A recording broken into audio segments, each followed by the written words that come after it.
Begitu loh teman-teman, kalau ini saya cerita sampai menetes air mata. Saya sangat bersyukur bisa bertemu dengan suami saya yang begitu baik ya. Saya banyak belajar dari dia. Memang kita hidup di dunia itu harus begitu teman-teman. Makanya channel bahasa Indonesia saya ini ya, bukan untuk dibuat ya supaya bisa monetize, supaya bisa dapat uang, enggak, sama sekali saya nggak ada pikiran seperti ini teman-teman.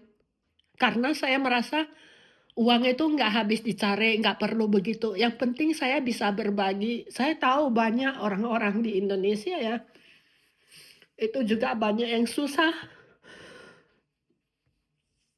ada juga yang ketimpa masalah, ada yang sedih batin dan sebagainya, nggak bisa, ungkapkan ke orang-orang dan sebagainya. Apalagi kesusahan ekonomi itu pasti banyak di Indonesia ya. Saya orangnya juga belajar banyak dari suami ya. Jadi saya juga enggak membeda-bedakan siapa Anda, yang penting ya kita jadi orang, kita harus baik, kita harus ikhlas, kalau membantu orang itu ikhlas, jadi kita baru bisa hidup bahagia teman-teman, jangan hitung-hitungan. Itu saya memang punya hati seperti itu ya, tapi ditambah mendapatkan suami seperti ini, itu seperti Tuhan mau mau menyempurnakan saya lebih dekat ke sempurna begitu loh. Jadi saya mendapatkan suami seperti ini, jadi sebagai teladan saya gitu. Jadi saya diingatkan setiap hari itu, diingatkan kalau saya sudah mulai pikiran negatif, walaupun itu sangat kecil, sangat ringan, tidak bisa. Jadi saya seperti dituntun sama Tuhan dengan mempertemukan saya dengan Dia, teman-teman. Itu ceritanya. Maaf ya teman-teman. Jadi ya teman-teman, saya sambung ceritanya ya, saya nggak boleh emosi.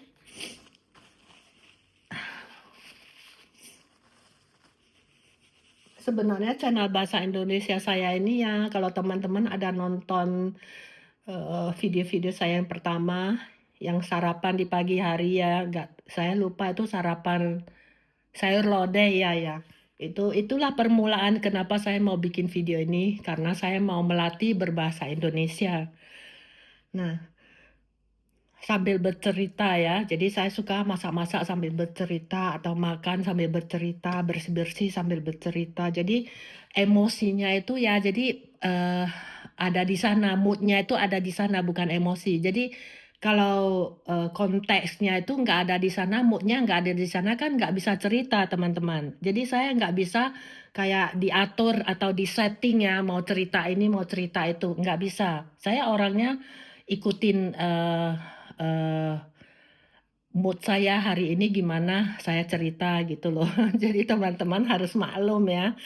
Nah, saya benar-benar berterima kasih juga teman-teman mau nonton video saya yang saya merasa, bukan wah-wah sekali ya, tapi ya saya bikin ya bikin aja gitu, nggak ada apa, nggak ada teknik-teknik yang spesial lah, nggak ada lah. Cuman memang saya ada setelah bikin video baru saya belajar dikit-dikit gitu aja. Jadi ya, suami saya ini setelah orang ini yang kelihatan dia lihat ada HP nongol di kantong suami saya, dia lapor ke bosnya, teman-teman.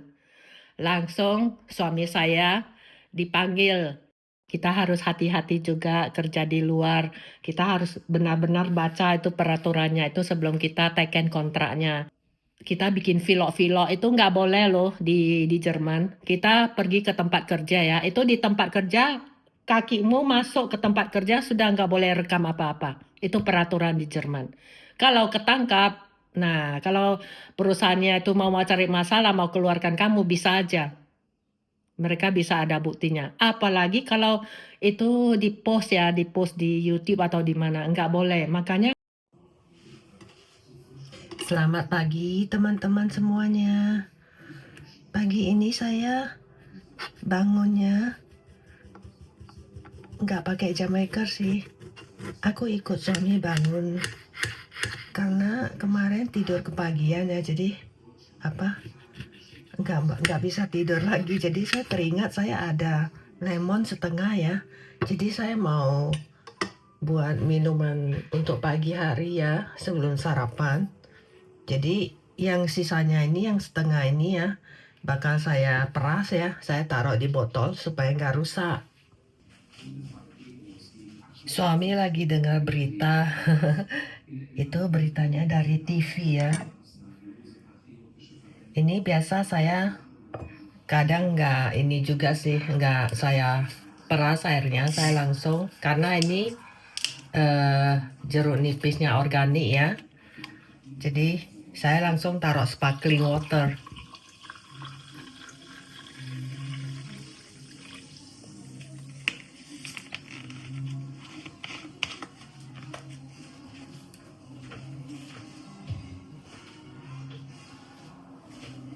Garam sedikit.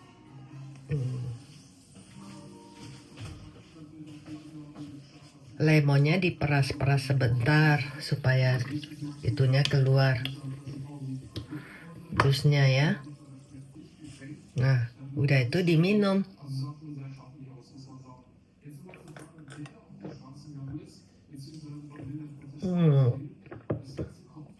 Kayak minum soda water. Ini sebenarnya jeruk nipis sisaan waktu saya bikin ini loh. Wrap, saya butuh bikin saus kacang. Jadi saya bungkus pakai plastik buah ya, karena belum sempat diperas ya. Nah, kemarin belum sempat diperas, jadi saya bungkus pakai plastik buah, taruh di kulkas. Nah, pagi ini saya teringat saya ada jeruk nipis ya yang harus dihabisin.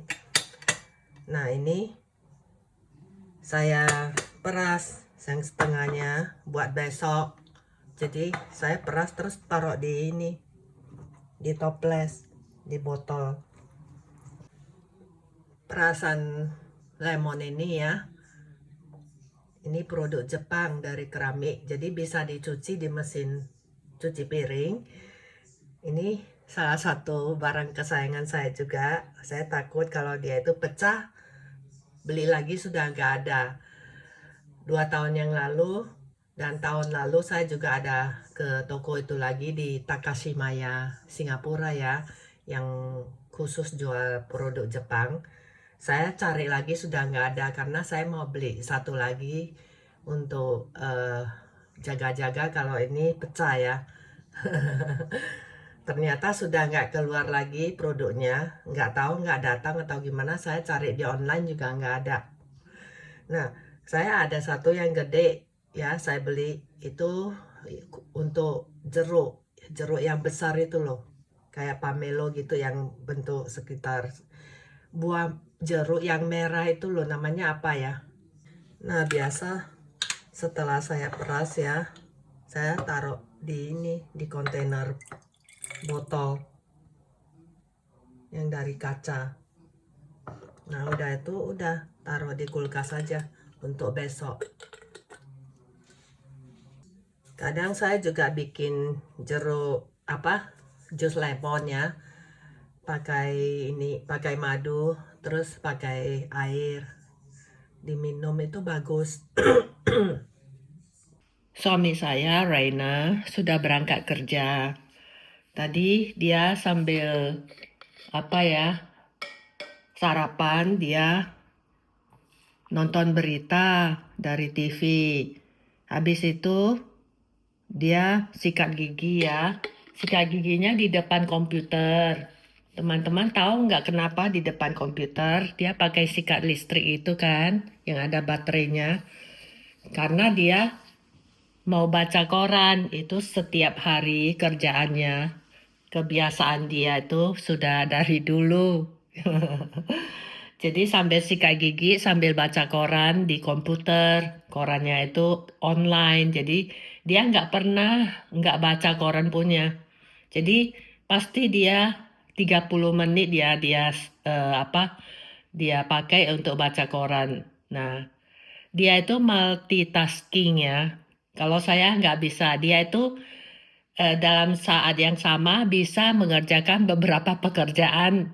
Jadi dia bisa, fokusnya itu bisa dipencarkan. Kalau saya nggak multitasking, jujur. Jadi untuk sarapan pagi ini ya, saya bikin kopi polos ya, tanpa susu, tanpa gula. Terus saya pengen nyobain ini roti sobek ya. Kata suami enak, jadi saya cobalah. Nah, ini bisa disobek-sobek, cuman kita makannya pakai potong di sini. Lembut, enak, wangi rotinya.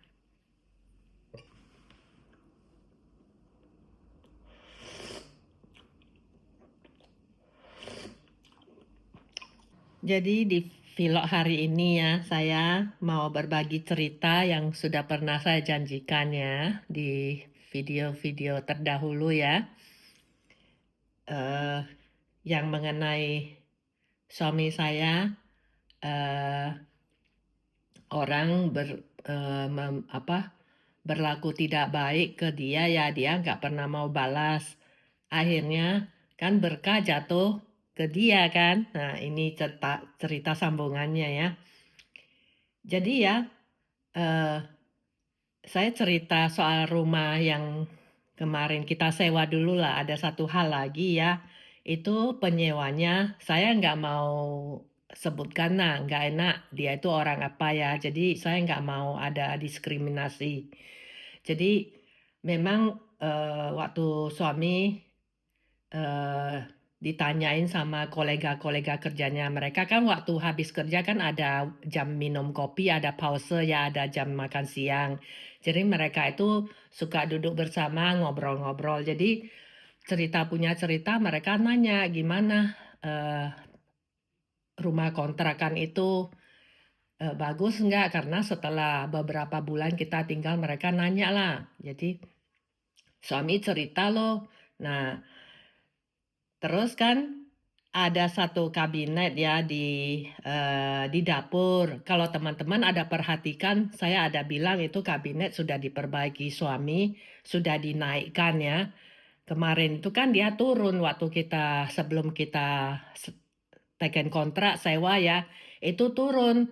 Jadi saya dan suami ada lihat itu kabinet di dapur itu enggak rata kan, turun kan, kayak enggak rata turun gitu ya. Jadi ada seperti ada 2 cm lah. Jadi 1,5 atau 2 cm. Jadi miring gitu. Jadi kita tanya, kok ini kabinetnya begini, nggak diperbaiki. Kita nggak mau kan nanti kita yang disalahkan ya. Setelah kita teken kontrak, kita sewa ya. Nah, terus si penyewa ini dia bilang, oh itu sudah dari pertama kali rumah ini dibangun ya, itu kontraktornya itu sudah bikin seperti itu nggak bisa diperbaiki. Jadi sudah dari sononya gitu loh. Jadi udah dari awalnya waktu dapur ini direnovasi karena kan mereka dalamnya mereka renovasi ya seluruh apartemen. Jadi oh gitu ya. Jadi suami saya kan orangnya orang jujur ya. Orang bilang apa ya percaya aja. Terus dia itu enggak berpikiran negatif ya. Nanti setelah kita masuk atau nanti waktu kita mau keluar kita dituduh atau gimana kan harus ada bukti kan. Jadi dia nggak ambil foto. Nah, waktu orang itu ngomong begitu, saya dengar. Nah, saya sebagai saksi kan. Akhirnya setelah kita 2 tahun lebih lah, 2 tahun beberapa bulan, kita dapat apartemen ini kan. Nah, jadi waktu kita keluar benar, apa yang saya terberti di dalam pikiran saya waktu itu sudah terlambat karena kita nggak ambil foto kan. Benar, dia tuduh suami saya yang bikin itu lemari. Jadi dia bilang suami saya harus perbaiki. Ya ampun. Begitu loh teman-teman. Keki juga ya. Suami nggak suka kalau orang seperti ini ya. Dia biasanya mangkel gitu. Dia mangkel juga. Tapi dia udahlah orang seperti ini. Jadi suami pakai alat loh. Nah, suami kan orangnya orang teknik ya. Jadi dia perbaiki. Memang agak susah sih karena dia sudah fix ya. Sudah tetap, sudah melekat di dinding kan. Jadi akhirnya suami bisa berhasil memperbaikinya. Tidak banyak ngomong, suami saya bilang Sudah 3 hal dia begitu tidak baik sama kita ya. Ini memang sudah saatnya kita harus pindah, suami bilang begitu. Makanya suami nggak mau melawan dia soal harga rumah yang sudah dia tipu, soal uang apa, uang Nebenkosten ya. Teman-teman kalau mau tahu ceritanya ya kembali lagi ke video saya yang sebelumnya. Nah, 3 hal sama hal ini. Ini sudah orang ini sudah nggak jujur lah. Jadi kolega-koleganya kedengar lagi suami mau pindah rumah lagi. Jadi mereka tanya alasannya apa. Karena kan kita bilang kita suka tinggal di rumah ini walaupun kecil kita suka. Nah, mereka tanya lagi.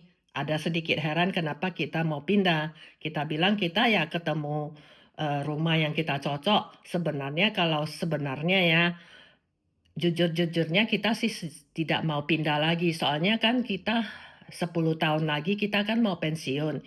Ini kita ngomong 10 tahun lagi udah dekat loh, tinggal 9 tahun loh teman-teman. Jadi ya, eh, jadi kita pikir kita nggak mau ribet, kita pindah-pindah aja gitu loh. Jadi nggak usah pusingin ini rumah kalau sudah beli ya apartemennya. Nanti kita mau sewakan ke orang, ini juga satu kerjaan loh, ini juga satu problem loh, nggak gampang loh di sini. Jadi kalau kita sewa rumah, kita tinggal pindah aja. Kita paling kalau kita paling tinggal 1 bulan di hotel atau gimana ya. Jadi kita pindah ke negara lain itu gampang. Kalau ada rumah itu susah teman-teman. Karena kan orang mau lihat rumah, nanti kita harus datang buka kunci kasih dia lihat. Jadi enggak bisa bebas kita loh. Teman-teman ngerti ya. Terus barang-barang juga ya semua harus diberesin gitu loh. Nah, akhirnya suami cerita soal ini, soal ini. Wah, itu orang teman-temannya marah dengar begitu. Kolega-koleganya bilang, dari awal kenapa lu nggak cerita? Kalau lu cerita ya, kita bantu kamu cari rumah pindah. Ngapain tinggal di rumah orang penyewa yang nggak jujur begitu? Orang-orang Jerman kan nggak suka dengar begitu. Nah, apalagi mereka lihat suami saya orang jujur, orang baik digituin, nah mereka juga kesel gitu loh. Jadi dia bilang, memang orang semacam inilah, kita nggak mau ngomong ya dia orang apa, sudah dikenal di Jerman. Mereka suka menikam dari belakang. Maksudnya bukan menikam pakai pisau, maksudnya itu suka menipu, maksudnya itu suka makan orang dari belakang gitu loh, suka nipu uang orang gitu loh maksudnya, bahasa Jermannya. Jadi ya teman-teman, saya berbagi cerita ini bukan curhat, tapi pengen memberikan peringatan kecil juga ke teman-teman ya, dimanapun kita tinggal ya itu tetap ada eh, orang-orang yang mau menipu atau mau mencelakakan kita ya. Jadi kita juga harus hati-hati. Seperti walaupun ini sorry ya, walaupun penipuan kecil ya, tapi kita juga harus jaga-jaga ya. Jadi sebaiknya itu sebelum semua hal kita jadikan, kita sudah konfirmasi mau ngambil ini rumah atau mau kerja atau mau apa saja lah. Pokoknya sebelum kita bayar ya, kita ini harus kita juga harus memikirkan apa hal apa saja yang mungkin saja bisa terjadi. Seperti halnya ini loh, masalah kita ini loh, masalah kabinet ini. Jadi ya, itu kan waktu kita mau keluar kan, kalau nggak salah ya, saya nggak tahu 3 bulan atau 1 bulan sebelumnya kita sudah harus kasih tahu loh, kalau kita mau pindah ya. Kalau nggak kita menyalahin aturannya. Nah, jadi kan kita sudah kasih tahu. Jadi dia langsung pasang iklan ya, siapa yang mau sewa rumah ini dan sebagainya. Jadi berdatanganlah orang-orang lihat rumahnya. Jadi ada 2 orang yang berminat mau nyewa. Nah, mereka udah lihat-lihat, mereka kan ngobrol-ngobrol juga. Suami pas pulang kerja, jadi suami kan saya yang di rumah, jadi saya bisa bukain kunci. Nah, waktu itu pas suami pulang ketemu sama mereka, sama si penyewa, sama penyewa baru, sama si yang punya rumah, sama suami saya kan. Nah, jadi orangnya tanya, itu kabinet kok rusak gitu loh. Jadi dia langsung bilang, "Oh itu dia yang bikin," dia tunjuk tangannya gitu. Dia bilang, "Ini kamu harus, bertanggung jawab, kamu yang bikin," dia begitu. Suami sampai bingung, "Apanya kok saya?" Gitu loh. Suami nggak mau nyautin dia, nggak mau kayak berantem sama dia di depan orang itu. Suami pikir, "Aku bukan kelasnya kamu lah. Kalau aku berantem sama kamu, berarti aku sama dengan kamu." Jadi suami orangnya itu punya pendidikannya, jadi dia nggak mau seperti itu. Dia diam aja, terus habis itu waktu malam dia cerita ke aku tentang begini-begini, aduh saya kesal sekali loh. Jadi firasat saya itu benar. Nah, akhirnya nggak apa-apa lah suami bilang, "Masalah kecil lah kita perbaiki, cuman ini orang nggak jujur, kita memang sudah pantas harus pindah dari sini."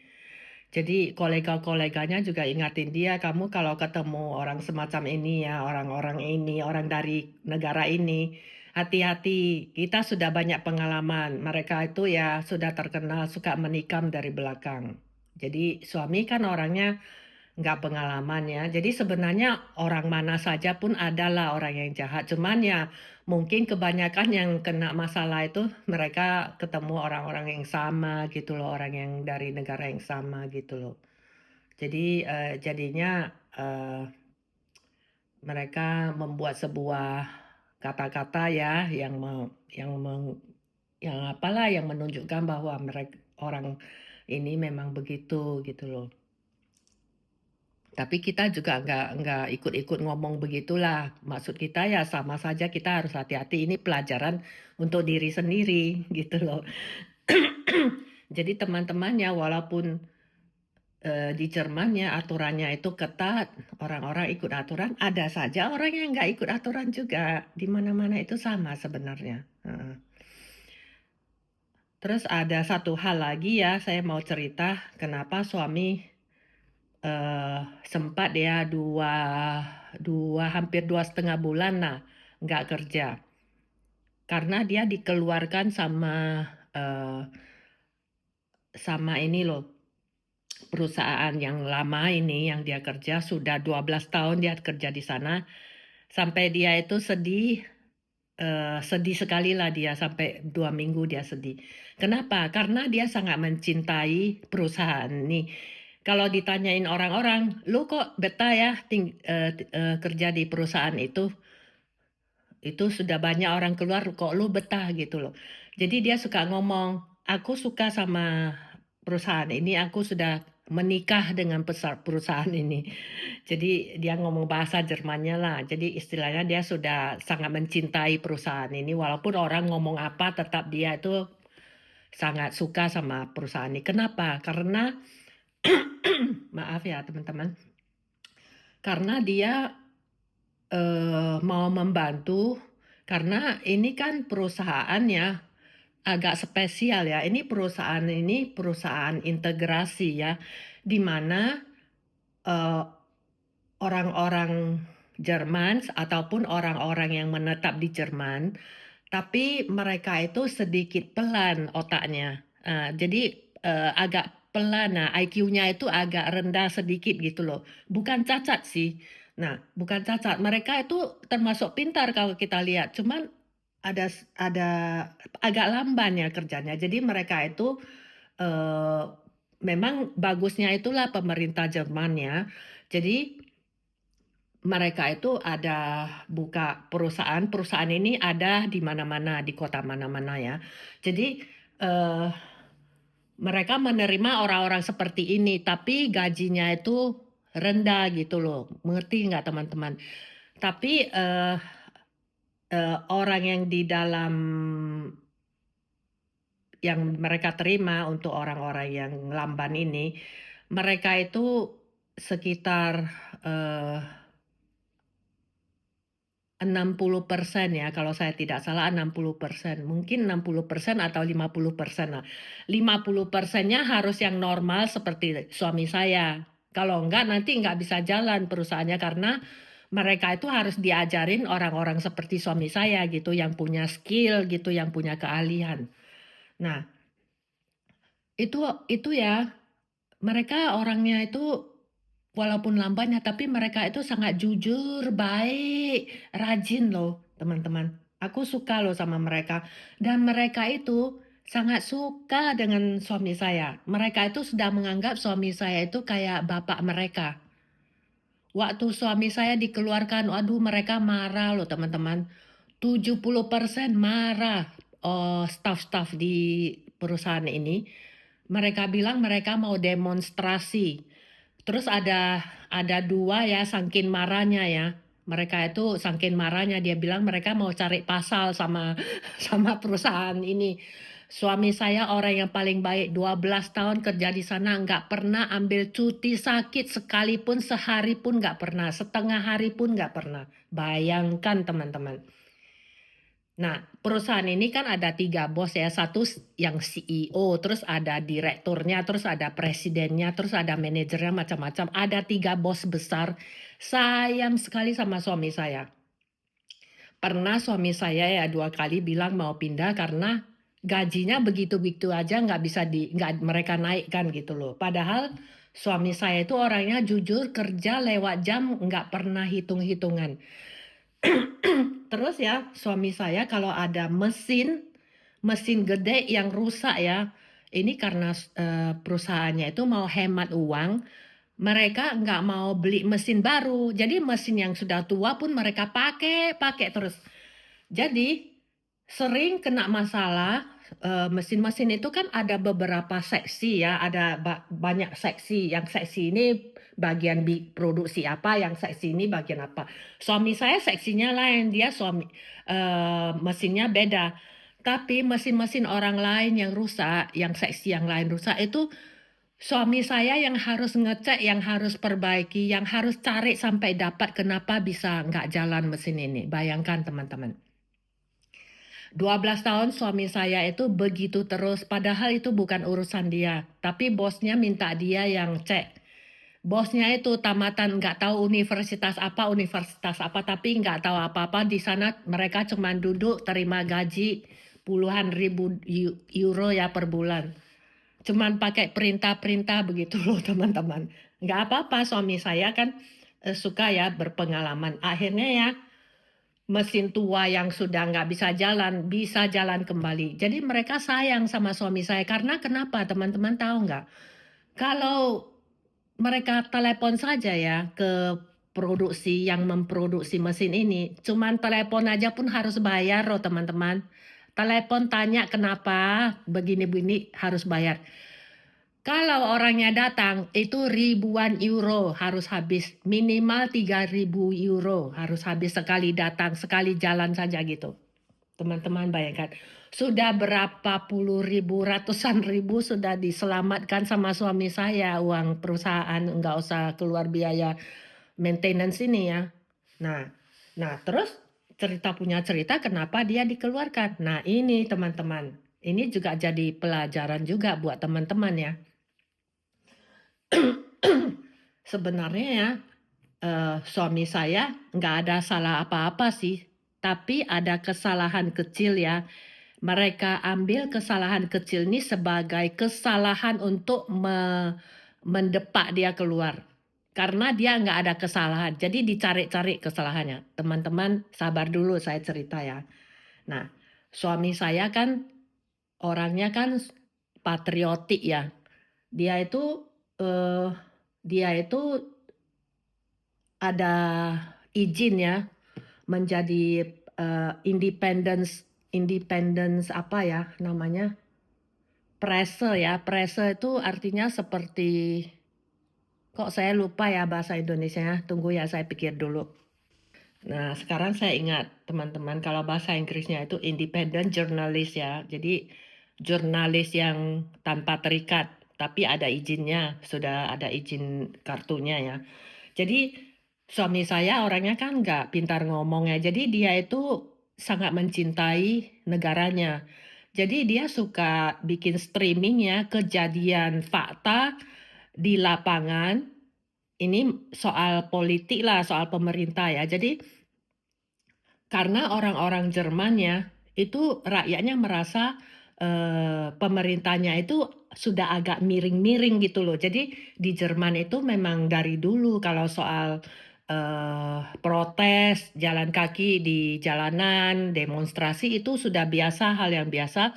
Memang mereka merasa harus dilakukan kalau enggak, pemerintahnya itu enggak semau gue gitu loh. Jadi mereka itu mau unjuk rasa supaya, didengar suaranya. Jadi suami suka ini bikin streaming kejadian yang benar gitu loh.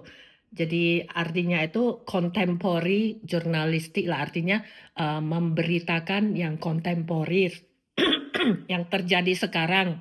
Jadi dia live streaming gitu. Kebetulan suatu hari di suatu kota ada kejadian, ada sebuah demo yang besar lah, itu pas dekat apa ya, setahun lagi udah mau pemilu. Jadi party ini ya sangat boleh dikatakan sangat bobrok lah partai ini. Jadi suami pergilah ke sana waktu itu hari yang sangat penting ya bagi Jerman, itu hari bersejarah, mereka demo.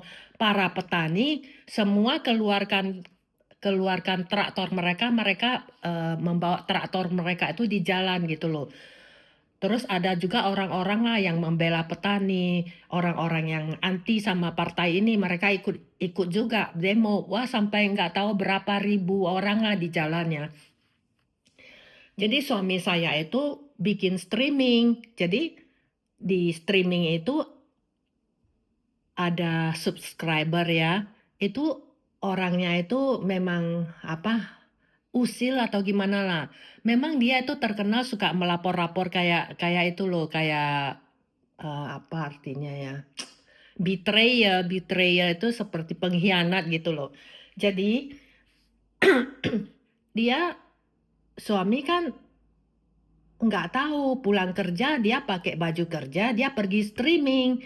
Nah, ini orang langsung lihat nama perusahaannya, ini orang telepon ke perusahaannya, ke bosnya yang paling tinggi, bilang itu stafmu loh yang di channel apa ya. Itu stafmu loh, dia men-streaming orang lagi protes anti pemerintah. Nah, jadi si bos ini langsung email dia, kalau kamu lakukan ini lagi, kamu bakal saya keluarin. Nah, jadi sebenarnya ini tidak benar teman-teman, karena ini hak ajasi manusia, hak ajasi bangsa orang Jerman itu, mereka boleh free speech, mereka boleh mengeluarkan pendapat mereka, mereka punya freedom ya, mereka punya kebebasan untuk mengeluarkan pendapat, tidak boleh dilarang. Tapi karena suami kan orangnya sifatnya ya nggak mau melawan ya, akhirnya ya udah. Nah, akhirnya dia iyakan loh, udah itu ya, nggak lama kemudian, beberapa hari kemudian, kan ada ini ya, assembly ya, assembly itu seperti beberapa bulan sekali ada pertemuan. Nah, bosnya itu kasih tahu bahwa eh, pekerjaannya itu harus gimana, ada peraturan apa dan sebagainya. Jadi suami kan mereka kan semua berdiri mendengarkan assembly itu. Suami orangnya biasa, dia sudah biasa begitu. Dia suka ini loh, rekam. Dia takut dia lupa karena orangnya sangat bertanggung jawab. Dia takut pesan-pesannya itu lupa dari bosnya itu apa yang mau dikerjakan, yang detail-detail itu ya. Terus dia orangnya nggak suka sambil dengar sambil catat. Nah, dia nggak suka begitu. Jadi dia maunya dengar nanti di pulang rumah ya dia buka, dia dengar lagi, habis itu dia hapus gitu loh. Udah biasa dia begitu. Kadang ke dokter dia juga begitu. Nah, jadi dia nggak tahu bahwa itu nggak boleh teman-teman. Nah, teman-teman harus hati-hati loh di Jerman. Kalau itu di dalam apa ya, di dalam kontrak kerja itu harus dibaca detail, itu nggak boleh. Kita merekam suara aja tuh nggak boleh loh. Nah, walaupun kita nggak post, nggak taruh di YouTube, nggak taruh di mana-mana, kita hanya untuk diri sendiri juga nggak boleh teman-teman. Nah, akhirnya ya, karena mereka nggak ngambil alasan bahwa dia streaming soal politik, dia harus dikeluarkan, itu dia tidak bersalah. Mereka nggak bisa pakai alasan itu untuk mengeluarkan dia. Akhirnya mereka pakai alasan ini. Ya, hari itu dia taruh ini, taruh HP-nya itu dia taruh ya, di kantong. Jadi kelihatan nongol, ujungnya nongol, kelihatan sama satu koleganya ya. Kolega ini sudah terkenal di perusahaan itu orang yang suka cari masalah. Jadi teman-teman di mana saja itu sama. Apalagi di perusahaan besar kecil tuh semua pasti ada orang yang nggak senang sama kita lah gitulah, yang iri sama kita dan sebagainya. Karena suami sangat disayang sama bos-bos, sama manajer-manajer, semua orang suka sama dia di sana. Karena orangnya nggak hitungan, kalau disuruh bantu apa-apa dia langsung mau bantu, apalagi orang-orang yang kalau di Jerman itu katanya Behindert ya, Behindert itu seperti orang yang incapable ya, kayak sedikit cacat lah, cacat mental gitu loh. Bagi mereka itu kalau otaknya pelan, IQ-nya pelan tuh sudah dibilang cacat gitu loh. Jadi ya mereka nangis waktu suami saya dikeluarkan. Nah, mereka itu ya selalu minta bantuan. Mereka itu atasan mereka ya kan dibagi-bagi ya, kan ada atasannya masing-masing, ada grup leadernya ya, ada grup ini ketuanya siapa. Nah, ketua mereka itu suka menghina mereka dan ketawain mereka karena mereka lamban. Jadi dijajiin kayak bahan olok-olokan. Nah, suami saya lihat begitu ya, suami saya sangat kasihan. Karena suami saya itu ya orangnya nggak bisa lihat orang ditindas, apalagi orang-orang cacat ya. Sama binatang ya, suami saya tuh sangat sayang anjing, kucing sangat sayang dia. Apalagi sama orang, dia bilang mereka juga orang, nggak boleh dibedakan gitu loh. Sama-sama orang ya. Jadi ya nggak ada suami saya lagi, siapa yang mau bela mereka kan teman-teman? Tentu saja mereka sedih kan. Apalagi ada masalah di kerjaan nggak ada yang bantu. Sering sekali teman-teman, suami sudah pulang kerja ya. Itu dulu kan dia ada kerjanya itu dulu ya waktu masih sistem shift ya. Kadang dia harus eh 2 minggu ini kerja yang siang, 2 minggu ini kerja yang malam. Malamnya bukan malam sampai besok pagi, bukan. Artinya dari jam 2 sampai jam malam 11 gitu loh. Jadi dia sudah sampai rumah, cuman beberapa tahun ini baru dia nggak shift. Sebenarnya shift lebih bagus kata dia karena dia dapat lebih banyak, tapi nggak apa-apa. Nah, saya bilang suami juga sudah berumur ya, nggak boleh shift-shift begitu juga nggak sehat. Saya bilang kita hemat-hemat aja nggak apa-apa, nggak usah harus banyak uang gitu loh, demi kesehatan ya. Jadi ya, dia baru sampai rumah ya, baru selesai mandi, baru saja kepalanya mau taruh di bantal, mau tidur, bunyi teleponnya. Bayangkan teman-teman. Tengah malam, jam 12, mereka, ini orang kan mereka shift juga ya, jadi mereka shiftnya kerjanya malam sampai besok pagi gitu. Jadi mereka ada masalah di mesinnya telepon suami. Suami nggak pernah loh nggak angkat telepon mereka. Siapa saja yang telepon langsung dia angkat walaupun dia lagi makan, ada lagi apa, dia langsung angkat. Kadang saya sempat kasihan juga, saya bilang nggak usah langsung diangkat lah, biarin saja, nggak penting nggak usah diangkat, saya bilang gitu. Nah, ini masalah bukan sehari 2 hari loh, bertahun-tahun begitu loh teman-teman. Sering sekali dia itu ditelepon udah mau tidur ya. Dia besok mau kerja lagi, dia nggak cukup tidur ya. Teleponnya bunyi. Nah, gimana koleganya ada masalah? Kan kasihan, dia orangnya nggak tega-tegaan punya. Ya dia bantu loh, jelasin kamu harus gimana, kamu harus kemana, kamu harus tekan ini, itu kan banyak kan. Nah, baru dia bisa tidur. Bayangkan teman-teman, kadang saya pikir kasihan juga nah orang baik itu ya hidupnya itu ya kayak gitu sering diganggu orang kan, tapi dia nggak pernah menyesal. Dia bilang dia senang bisa bantu mereka. Orang ada masalah kita bantu, orangnya bahagia, orangnya gembira, kita juga ikut gembira. Kenapa kita harus hitung-hitungan? Begitu loh teman-teman. Kalau ini saya cerita sampai menetes air mata. Saya sangat bersyukur bisa bertemu dengan suami saya yang begitu baik ya. Saya banyak belajar dari dia.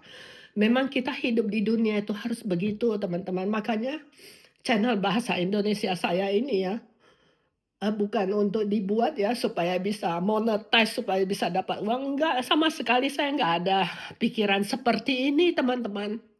Karena saya merasa uang itu nggak habis dicari, nggak perlu begitu, yang penting saya bisa berbagi. Saya tahu banyak orang-orang di Indonesia ya, itu juga banyak yang susah,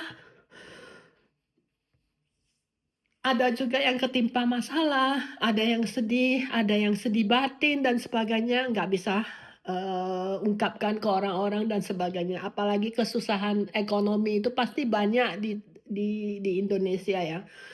Saya orangnya juga belajar banyak dari suami ya. Jadi saya juga nggak membeda-bedakan siapa Anda. Yang penting ya kita jadi orang, kita harus baik, kita harus ikhlas. Kalau membantu orang itu ikhlas. Jadi kita baru bisa hidup bahagia teman-teman. Jangan hitung-hitungan. Itu saya memang punya hati seperti itu ya, tapi ditambah mendapatkan suami seperti ini, itu seperti Tuhan mau mau menyempurnakan saya lebih dekat ke sempurna begitu loh. Jadi saya mendapatkan suami seperti ini, jadi sebagai teladan saya gitu. Jadi saya diingatkan setiap hari itu, diingatkan kalau saya sudah mulai pikiran negatif, walaupun itu sangat kecil, sangat ringan, tidak bisa. Jadi saya seperti dituntun sama Tuhan dengan mempertemukan saya dengan Dia, teman-teman. Itu ceritanya. Maaf ya teman-teman.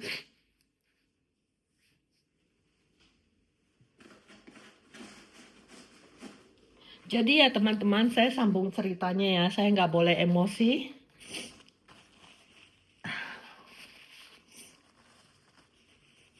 Sebenarnya channel bahasa Indonesia saya ini ya, kalau teman-teman ada nonton video-video saya yang pertama, yang sarapan di pagi hari ya, nggak, saya lupa itu sarapan sayur lodeh ya. Itulah permulaan kenapa saya mau bikin video ini, karena saya mau melatih berbahasa Indonesia. Nah, sambil bercerita ya, jadi saya suka masak-masak sambil bercerita atau makan sambil bercerita, bersih-bersih sambil bercerita. Jadi emosinya itu ya, jadi ada di sana, moodnya itu ada di sana, bukan emosi. Jadi kalau konteksnya itu nggak ada di sana, moodnya nggak ada di sana kan nggak bisa cerita teman-teman. Jadi saya nggak bisa kayak diatur atau disetting ya, mau cerita ini, mau cerita itu, nggak bisa. Saya orangnya ikutin eh,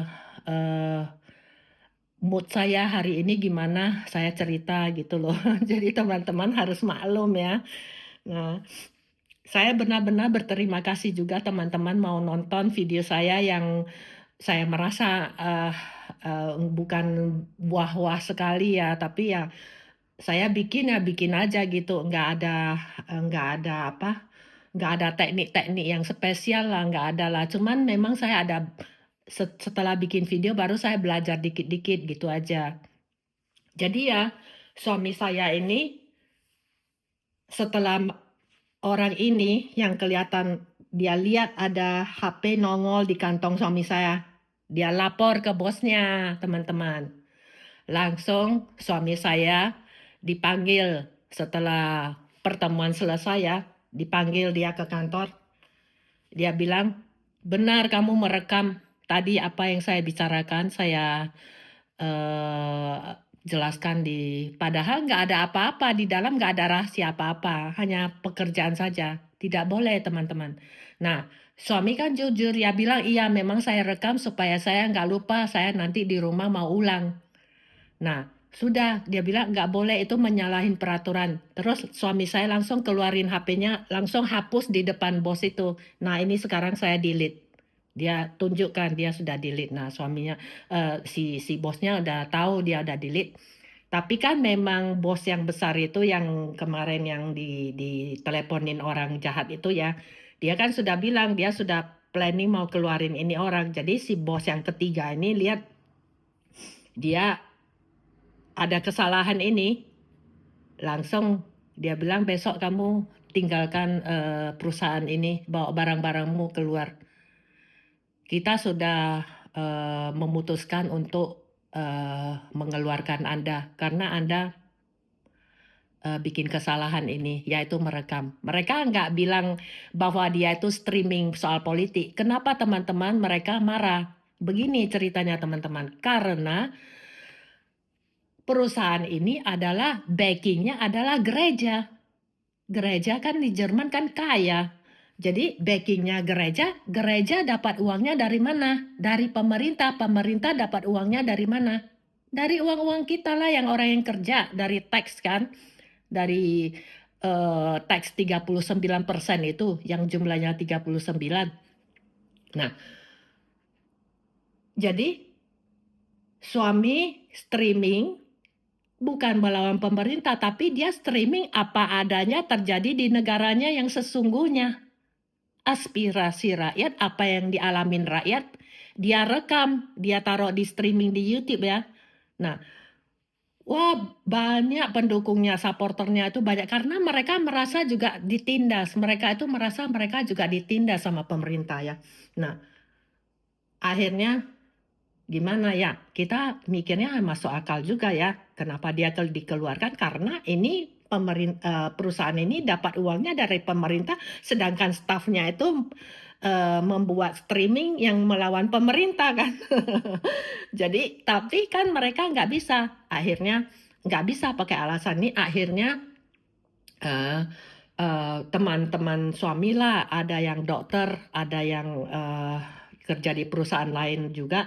Mereka dengar kejadian ini suami saya dia bilang dia mau berhenti streaming, sudah nggak boleh streaming. Mereka kaget semua lah, mereka tanya lah. Nah akhirnya mereka bilang pakai pengacara. Ini penindasan. Nah akhirnya mereka bilang telepon pengacara saya, banyak yang mau bantu dia. Ini pengacara saya ini orangnya sangat baik dan jujur. Dia itu sangat mau membantu orang. Akhirnya ya suami pergi loh pakai pengacara.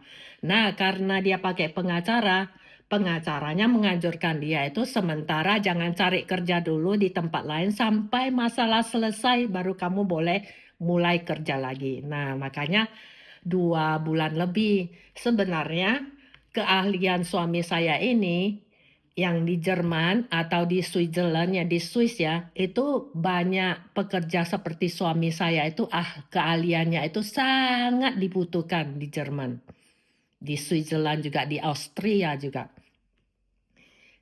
Suami saya keahlian dia itu ya dan pengalaman dia itu nggak ada masalah.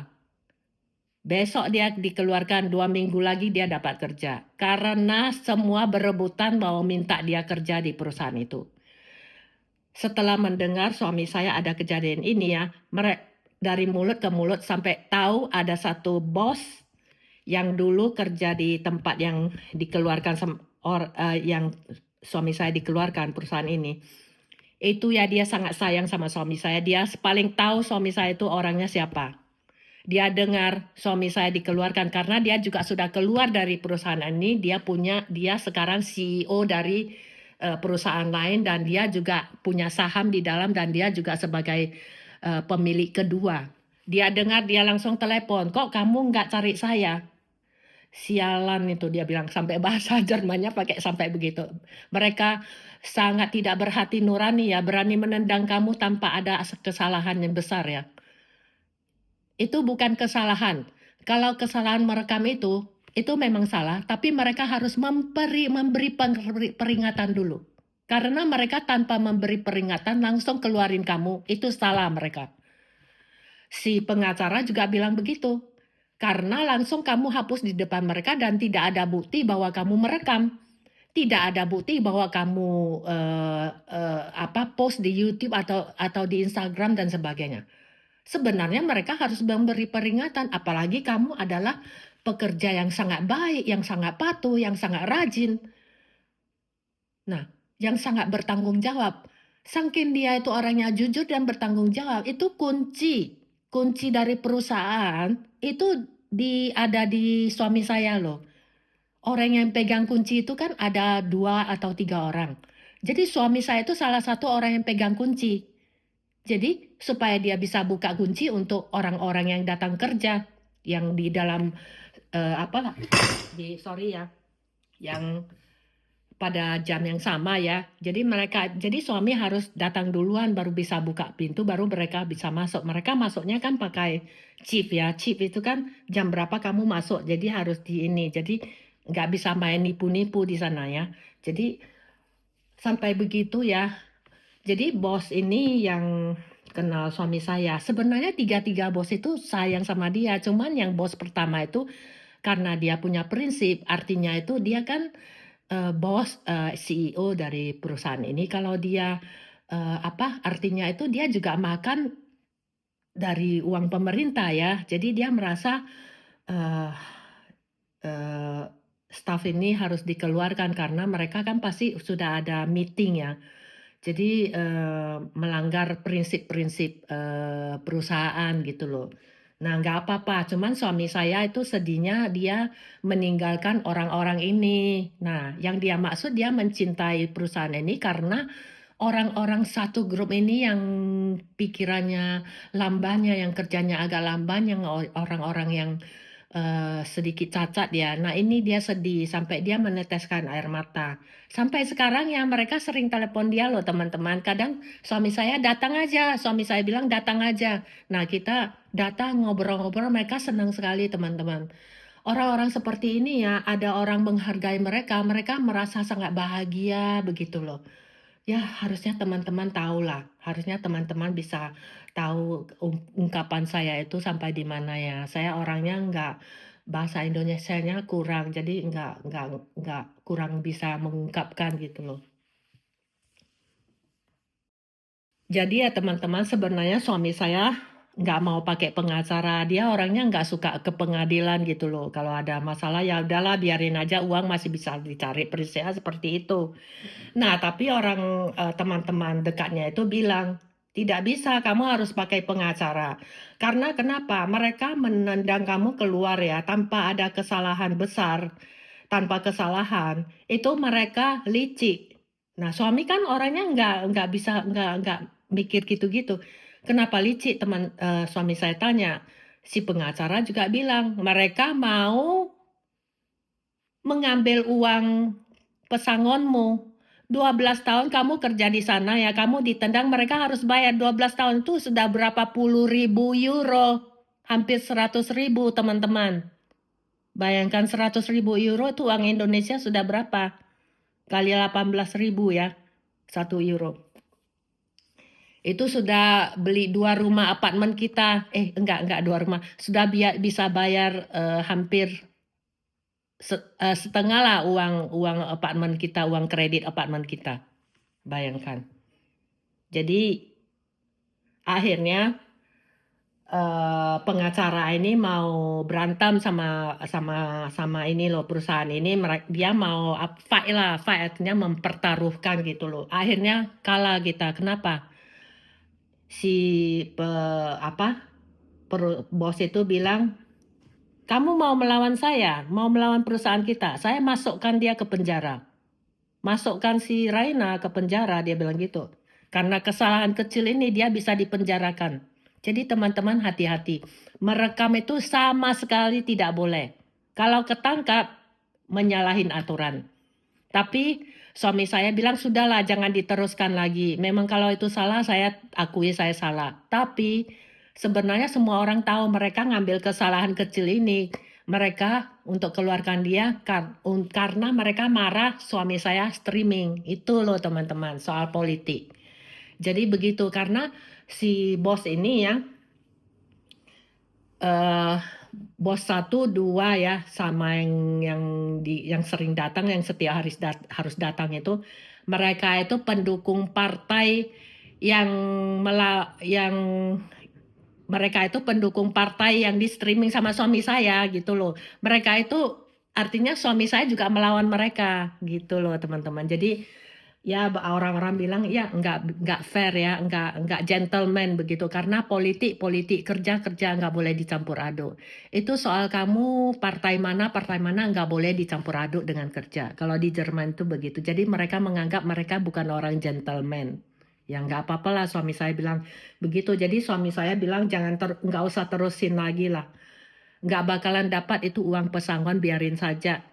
Nah, cuman yang dipertaruhkan sama pengacara kita itu dapatnya ya uang ini, uang overtime ya, overtime kalau di Singapura bilang overtime ya, kerja lembur. ya. Suami saya itu kan sering Sabtu dia juga pergi kerja ya. Kalau kerja lembur itu kan bisa dapat lebih banyak ya. Jadi banyak itu uang lemburnya. Mereka nggak mau bayar. Nah, pengacara bilang, ini saya bisa menangkan, ini sudah pasti menang. Jadi harus pakai pengacara. Jadi pengacara bikin surat loh. Nah, kalau mau hadir di pengadilan gitu. Akhirnya mereka bilang, ya kalau uang OTIME ini kita bayar. Tapi uang pesangon tidak mungkin kita bayar. Karena dia melakukan kesalahan ini. Jadi teman-teman, alangkah sedihnya ya teman-teman mendengarkan hal ini. 12 tahun ya, itu banyak loh teman-teman. Nah, itu ya paling dikit pun ya kalau kita hitung paling minimal pun mereka harus bayar yaitu 75.000 euro untuk 12 tahun. Itu paling minimal kita hitung sendiri. Jadi ya nggak apa-apa. Jadi baru saja dia keluar beberapa hari. Si bos yang saya bilang ini, yang sudah meninggalkan perusahaan ini, yang sudah mendirikan perusahaan lain ya, telepon dia, kamu datang ke saya sangat butuh kamu. Orang baik, jujur begitu, nggak mau, bodoh lah mereka, rugi besar mereka. Dia ketawa. Akhirnya ada 3 perusahaan lagi menunggu suami saya mau kerja sama mereka enggak. Nah, akhirnya suami saya pilih ikut bos yang dulu ini. Karena sudah kenal ya, akhirnya dia kerja sama dia loh, dia senang loh di sana sekarang. Dan gajinya lebih tinggi lagi dikasih. Terus Sabtu nggak usah pergi kerja ya. Memang agak jauh sedikit lah, agak jauh sedikit saja, sekitar berapa kilometer jauhnya. Mungkin 5 atau 7 kilometer lebih jauh lah, nggak apa-apa. Di Jerman kan asalkan ada mobil ya, itu gampang lah. Semua orang juga jauh-jauh, adik suami saya itu ya setiap hari harus nyetir 45 menit. Dia sudah kerja belasan tahun di perusahaannya gede itu, dia nggak mau pindah-pindah. Ya bayangkan mau pergi kerja 40 kilometer, pulang 40 kilometer, suami saya baru 17 kilometer. Suami saya bilang udah dekat sekali itu. Nah gitu ceritanya. Jadi teman-teman, setelah apa, suami saya kerja di perusahaan lain sama bosnya yang dulu itu, jadi eh, saya mau kaitkan nah bahwa kalau kita dijahatin orang jangan balas teman-teman. Jadi kita berkahnya itu pasti datang ke kita. Kadang-kadang kita nggak tahu Tuhan sedang mengatur apa untuk kita, kita nggak tahu. Tuhan sebenarnya sudah mengatur jalan yang lebih baik untuk suami saya. Kenapa? Nah ini saya sambung lagi ceritanya agak panjang ya teman-teman, nggak apa-apa ya. Kalau Anda masih mendengar, terima kasih, mau lanjutkan. Kalau yang enggak apa-apa. Besok boleh sambung di pause saja, teman-teman.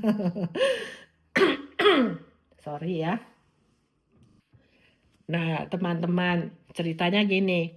Kan setelah hampir sudah 5-6 bulan ya suami kerja. Sudah belum ya? Ini bulan 4. Sudahlah, sudah 5-6 bulan suami tinggalkan perusahaan itu ya. Itu kan setempo dua tempo telepon koleganya kan, setempo dua tempo telepon orang-orang yang inilah yang kerjanya lamban ya, mereka kasih tahu bahwa si Anu keluar, si B keluar, si C keluar, si apa dikeluarkan. Nah gitu, jadi dengar punya dengar ya, akhirnya mereka dengar sekarang perusahaan lama ini mengalami krisis ekonomi. Nah, staff-staffnya yang baik-baik itu ada yang pergi, terus ada yang dia keluarkan, nggak ada kesalahan juga nggak bisa dapat uang pesangon, digituin juga. Nah, itu kolega teman saya memang dia orangnya agak bandel, dia nggak se se apa sesabar suami saya lah, dia itu suka melawan orangnya. Nah, dia dikeluarkan juga, tapi dia sudah dapat kerja di tempat lain.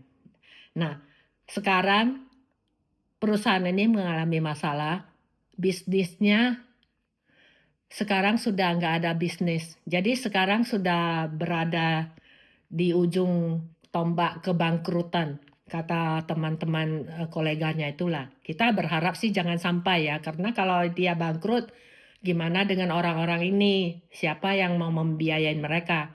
Jadi sebenarnya secara tidak langsung kan pemerintah yang membiayai mereka kan, walaupun mereka itu, gajinya lebih rendah, tapi kan mereka itu nggak sampai jadi pengangguran kan, nggak jadi beban orang-orang tuanya kan, gitu loh.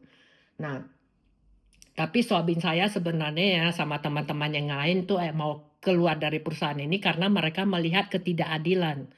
Mereka merasa orang-orang ini ya sebenarnya nggak pantas diperlakukan seperti itu. Jadi mereka itu tidak melakukan kewajiban mereka, tanggung jawab mereka itu sesuai dengan misi daripada perusahaan. Kita kan perusahaan kan ada misi dan visi ya. Mereka nggak ikut, mereka menyalahi sebenarnya. Tapi nggak bisa bicara apa-apa karena di dalam nggak ada yang tahu kan. Jadi sebenarnya ada sedikit penindasan di dalam.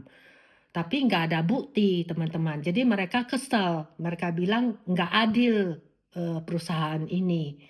Suami sudah melihat lama tapi nggak bisa berbuat apa-apa karena kita juga orang biasa. Tapi dia membantu mereka secara diam-diam.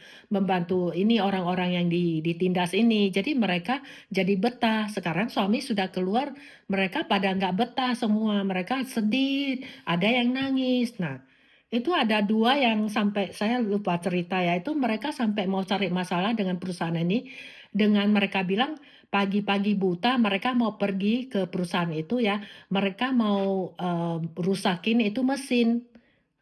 Mesin-mesinnya mau mereka rusakin. Terus dia bilang mau gores mobil mewah bosnya itu, yang dia pakai mobil mewah, dia mau gores itu, dia punya mobil. Suami saya bilang, "Ayo ampun, tolong deh jangan kamu lakukan, sekali kamu lakukan saya yang masuk penjara." Suami saya bilang begitu. "Tolong ya kalau kalian sayang sama saya jangan lakukan ya." Nah akhirnya mereka nggak lakukan teman-teman. Saya cerita sampai di sini dulu ya teman-teman, kepanjangan ceritanya ya. Semoga teman-teman mendapatkan manfaat ya. Jadi seperti yang saya bilang itu, kita harus hati-hati juga kerja di luar. Kita harus benar-benar baca itu peraturannya itu sebelum kita teken kontraknya. Sebenarnya kita bikin video-video ya atau kita bikin vlog-vlog itu nggak boleh loh di Jerman. Kita pergi ke tempat kerja ya, itu di tempat kerja kakimu masuk ke tempat kerja sudah nggak boleh rekam apa-apa. Itu peraturan di Jerman. Kalau ketangkap, nah kalau perusahaannya itu mau cari masalah, mau keluarkan kamu bisa aja. Mereka bisa ada buktinya. Apalagi kalau itu di-post ya, di-post di YouTube atau di mana, nggak boleh. Makanya kalau yang begini-begini itu saya tahu teman-teman saya nggak pernah mau mengambil video kalau dulu saya kerja di kota yang lain itu juga saya nggak pernah. Bahkan nggak boleh kita kasih tahu kita kerja di mana. Itu nggak jangan teman-teman. Karena ya semua perusahaan, semua tempat kerja itu ada privasinya itu ada ketentuan-ketentuan mereka itu nggak boleh diketahui oleh publik gitu loh teman-teman. Ya, jadi hati-hati teman-teman. Walaupun kita pikir kan nggak apa-apa kita mau sharing sama teman-teman di Indonesia nggak bisa. Kalau ada orang yang usil, yang iri sama kita, mereka mereka download atau mereka rekam video kita, mereka kasih ke perusahaan itu kita kena teman-teman. Ya. Jadi terima kasih teman-teman sudah menonton dan mau mendengar cerita saya yang bertele-tele ini ya. Semoga bermanfaat. Semoga teman-teman bisa memetik hikmahnya juga ya. Hikmah moralnya itu ya. Ya, kalau disakitin orang, dirugikan orang, dijahatin orang ya, ditipu orang, kita telan ludah saja, jangan dilawan, jangan dibalas. Kita boleh marah, kita boleh mangkel, tapi kita nggak perlu harus berantem sama dia, ya kita tinggalkan saja dia ya. Jadi berkahnya itu nanti jatuhnya ke kita. Contohnya yaitu cerita saya ini. Oke teman-teman, terima kasih telah menyimak. Sampai ketemu lagi di vlog berikutnya ya. Kalau Anda belum subscribe, di-subscribe ya teman-teman. Supaya video ini bisa lebih menyebar lagi untuk membantu orang-orang atau memberikan inspirasi ke orang-orang. Jadi orang-orang punya pengalaman mendengarkan cerita ini, jadi dia bisa Kalau Anda adalah seorang nenek atau seorang ibu, Anda bisa kasih pesan ke anak-anak kalian atau cucu kalian. Nah, kalau kerja di luar tuh harus hati-hati. Nah, boleh kasih dengar, boleh kirimkan video saya ini supaya mereka dengar gitu loh. Kadang kita banyak yang nggak tahu teman-teman, ya. Eh, YouTube channel saya ini dibikin ya untuk menceritakan hal-hal yang sebenarnya terjadi, tidak dibuat-buat, juga bukan untuk clickbait ya, bukan untuk supaya banyak subscriber atau banyak penontonnya, jadi judulnya dibikin yang heboh-heboh, enggak. Saya orangnya bukan orang tipe seperti itu. Dari awal saya sudah ngomong seperti itu. Saya bisa bikin, judul yang, bikin orang, mau mengklik ya, tapi percuma teman-teman. Orang klik kalau judulnya tidak sesuai dengan isinya, orang jadi kesel kan, nggak boleh. Jadi kita harus sesuaikan judul kita dengan, apa isi cerita di video. Nggak apa-apa kalau penontonnya dikit karena kita nggak pintar bikin judul, nggak apa-apa. Bagi saya itu nggak apa-apa. Yang penting orang yang dengar itu sudah dengar cerita saya yang sebenarnya. Benar nggak teman-teman? Kalau cerita bohong-bohongan supaya orang lain mau nonton video kita, untuk apa? Kita nggak membantu orang. Apakah kita bisa bahagia jadi orang seperti ini? Jangan teman-teman. Bagi saya ya, walaupun YouTube channel yang, walaupun YouTube adalah platform yang gratis untuk kita ya, tapi kita juga harus gunakan untuk melakukan hal yang baik. Kalau enggak, nanti bisa jadi hawa negatif di platform ini. Itu prinsip saya, teman-teman. Saya nggak tahu kalau prinsip-prinsip YouTuber yang lain itu gimana ya, saya nggak tahu. Nah, jadi prinsip saya itu kita harus jadi YouTuber, content creator yang jujur ya, orang yang jujur, yang untuk menyebarkan informasi yang benar, bukan informasi yang menyesatkan orang. Jangan teman-teman ya. Uang yang kita dapat dari, cara begini itu menurut saya tidak halal ya, kalau orang Islam bilang tidak halal. Kalau menurut saya itu, bagi saya tidak akan membuat hati saya tenang, artinya kita melanggar suara hati nurani kita. Jadi ujung-ujungnya kita nggak bisa hidup bahagia. Itu tujuan saya ya, teman-teman. Oke, sampai di sini dulu teman-teman. Terima kasih sekali lagi ya. Bye-bye.